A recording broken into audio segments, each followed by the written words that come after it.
Hello, welcome pen friends. Oh, am I having fun today?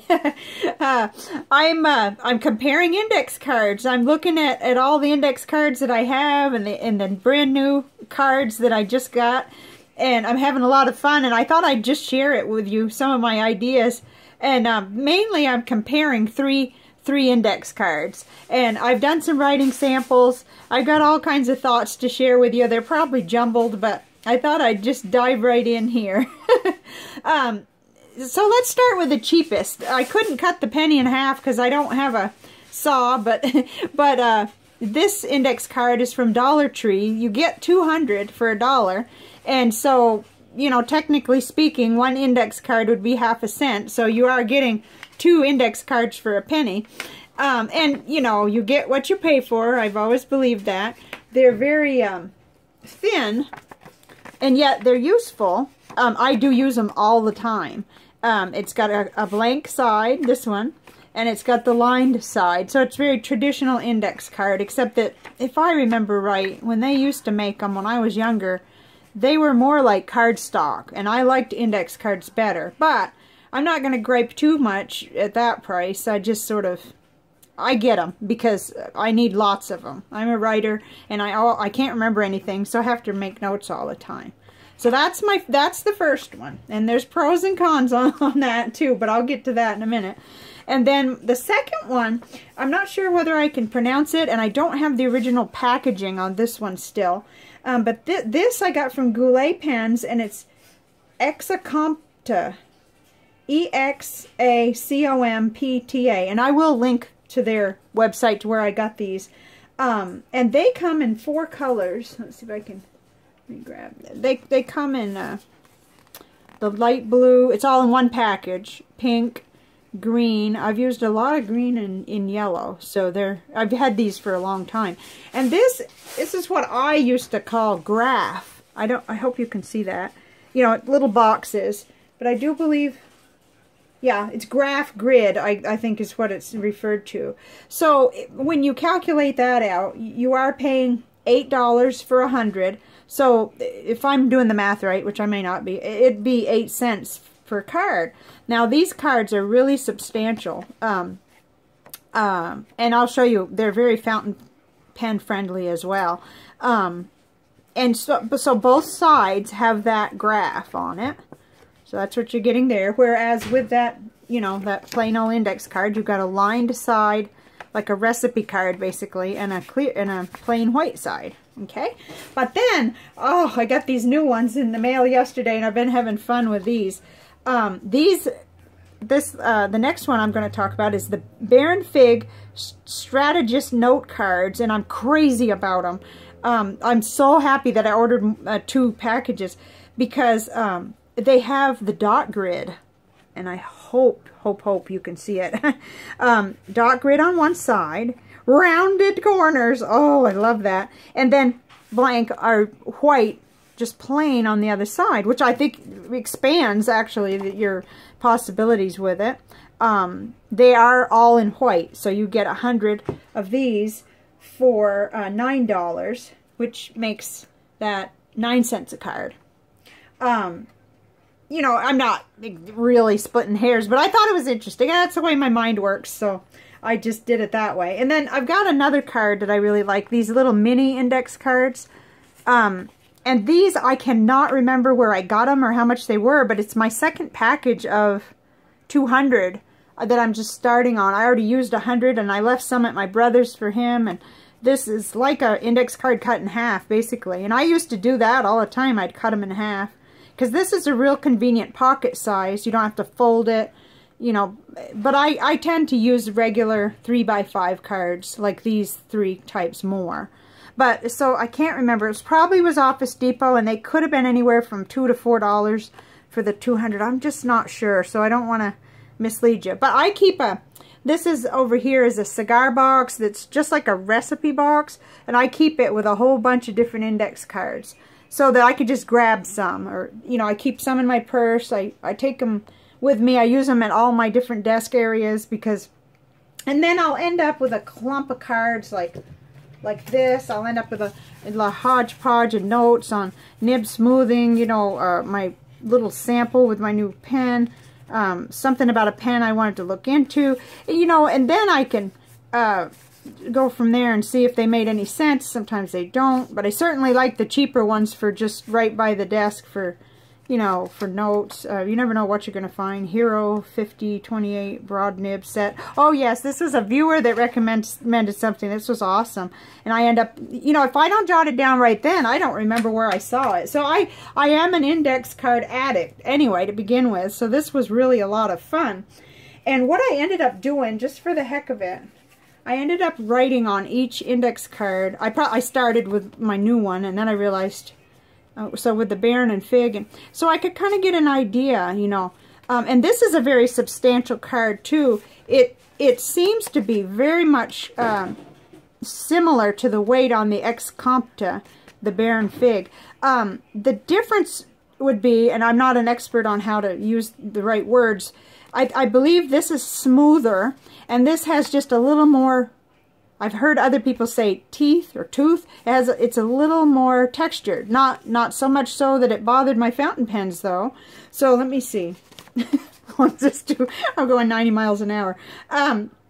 So this was a great experience all the way around. Everything I wrote with on this one was wonderful.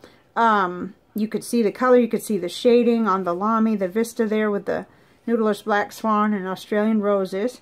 I never have any trouble on anything, though, with my Noodler's Heart of Darkness, so I wasn't surprised. That was great.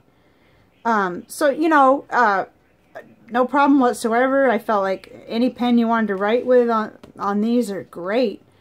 I had a little skipping with my Energel Pentel, but that pen, there may be something up with that. I hadn't used it in a while.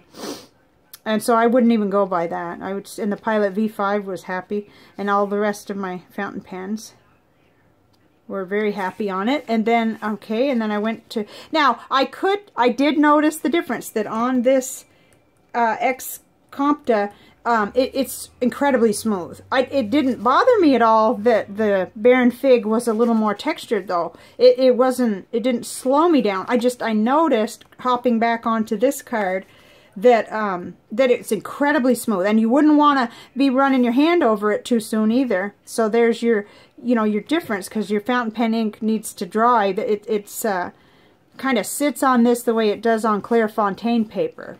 And then we come to the index card. Okay, this wasn't the nice experience writing on here. In fact, my Pilot Metropolitan just absolutely hated it. And that pen gets along with everything, so I'm, you know, it just is because it's just too, the Lamy hated it, especially though. I thought for a minute I was running out of ink on the cheapy index card with the Lamy, but then I did the sample on this one right after, and look at that. So no, it's the paper. And we all know how fountain pens act differently on different paper. Well, I would just not even subject my Lamys to the regular index cards, you know. But that doesn't mean I'm not going to get them, because they're really cheap. They're really good for notes at my desk when I'm watching other people's videos and stuff. Those things will only last until I transfer it to a more permanent in my bullet journal. So I don't need to be spending, you know, 8 or 9 cents on a card for that kind of thing. But I enjoy using these better cards for certain things, especially for like quotes or things, or if I have a really nice list for my week or for my day. I really like to have something that's going to hold up and that I can write with any of my pens. So this was really a lot of fun. I don't know how useful it's going to be to anybody else, but I'm trying to think if there's anything that I'm... Oh, I wanted to mention, okay, this is a corner rounder. So, you know me with talking about how I love the rounded corners on the Baron Fig. I mean, that just really sealed it for me. When I saw these on Instagram, I just went and ordered them, because, you know, you can do that with this. So, but, you know, really, am I going to do this? You know, am I going to round the corners on... Well, I'm doing it just to show you that I had actually purchased one of these corner rounders. I use it for making tags for Christmas and stuff. But, so yeah, if I really badly wanted rounded corners on my index cards, but even I don't have time for that, and I'm a stay-home person. So, anyway, I just thought I'd mention that because I have been known to round corners on a lot of different things, but this is done for you and as a special treat and as a, you know, for some of my better notes or when I know what I'm working on is special to me. I'm happy to use these. I'm really excited about it. So I thought I'd share it with you too, and I'm going to try to link everything so that if you were interested in these are from Goulet pens, maybe available somewhere else, the Exacompta, I'm not sure. And then these are baronfig.com, but I will link that for you too. In fact, they sent me something where if I refer someone, then I would get some kind of discount, but I don't understand it. So it may or may not work, and that's not why I'm doing the video. I'm just excited about index cards myself, and I wanted to share it with you. So, and doing all this with the pennies and the nickels and the, you know, how much it cost, it made me think of my daily carry. This is one of my crystals I carry all the time.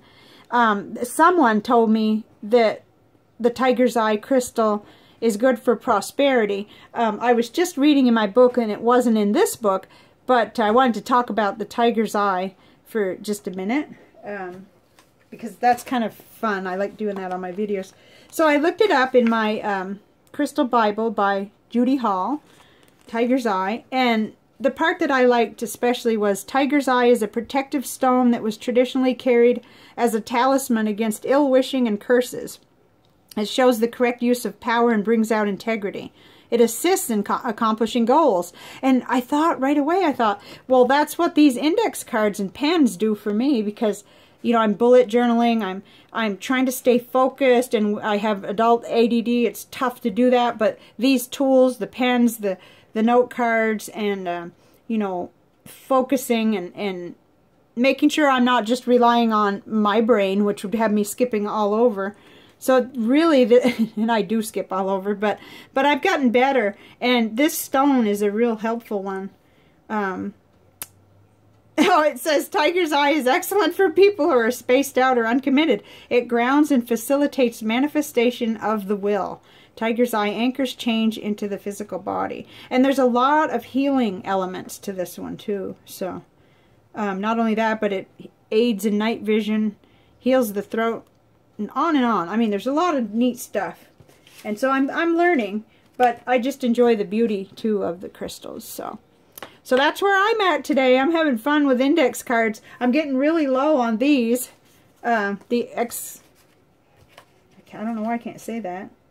Exacompta cards. I notice I just don't go for the pink, but I've used up almost all the others, so that's interesting. But now I have a new a new toy, so to speak, with these, with the dot grid. So, you know, I think you could probably tell from this video that each one of these cards offers, you know, offers different attributes. If you like the dot grid, which I do, my bullet journal has a dot grid, so I'm used to working with this, this grid, and they're the same size. It's just the difference in being graph or dot grid. And then, of course, you have your cheap option. You can round the corners if you want.